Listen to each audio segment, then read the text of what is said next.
Assalamualaikum warahmatullahi wabarakatuh. Perkenalkan, nama saya Dovata Mitra Poipun dari kelas 8C nomor absen 9.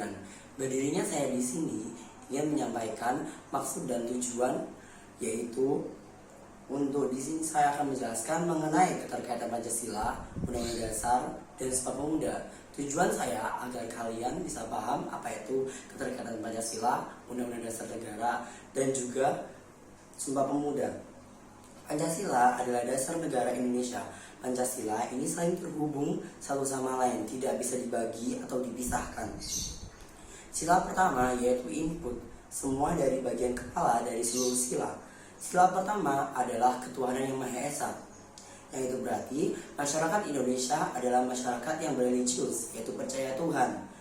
Yang kedua adalah kemanusiaan yang adil dan beradab. Kita adalah manusia yang beradab, sebagaimana agama dari masing-masing kita mengajarkan untuk saling beradab. Yang ketiga adalah persatuan Indonesia, adalah satu juga Tuhan kita. Yang keempat adalah kerakyatan yang dipimpin oleh hikmat kebijaksanaan dalam permusyawarah perwakilan.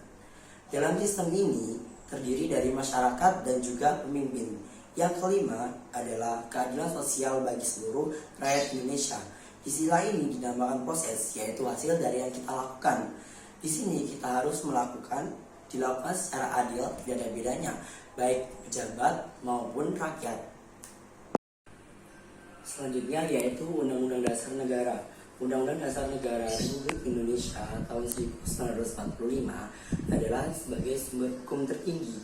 Sistematika Undang-Undang Dasar Negara 1945 sebelum dilakukan amandemen berisi tentang pembukaan, batang tubuh, dan penjelasan.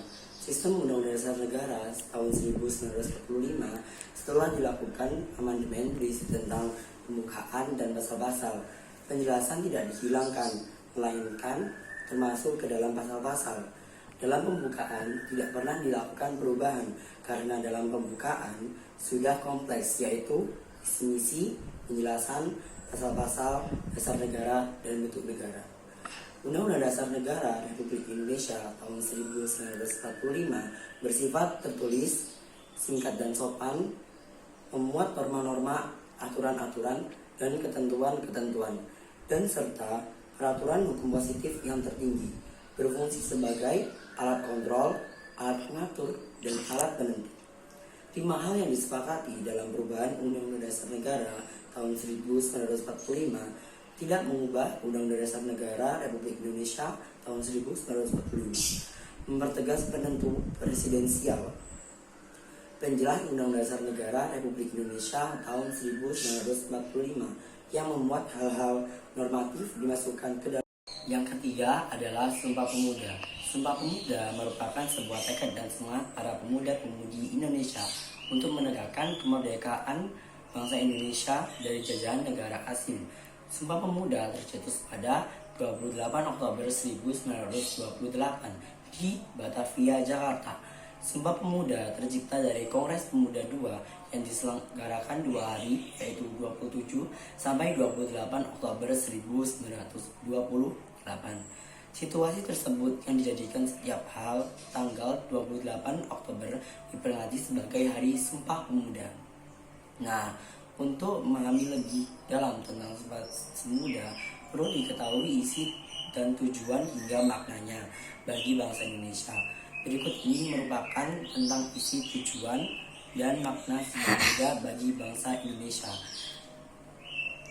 Dalam pertemuan yang berlangsung pada 27 hingga 28 Oktober 1928 di Batavia menghasilkan 3 isi Sumpah Pemuda, yaitu kami, putra dan putri Indonesia, mengaku bertumpah darah yang satu, tanah Indonesia. 2. Kami, putra dan putri Indonesia, mengaku bertumpah darah satu, yaitu darah Indonesia. 3. Kami, putra dan putri Indonesia, menjunjung bahasa persatuan, yaitu bangsa Indonesia. Sekian dari saya. Semoga kalian bisa mengerti apa yang saya jelaskan. Assalamualaikum warahmatullahi wabarakatuh.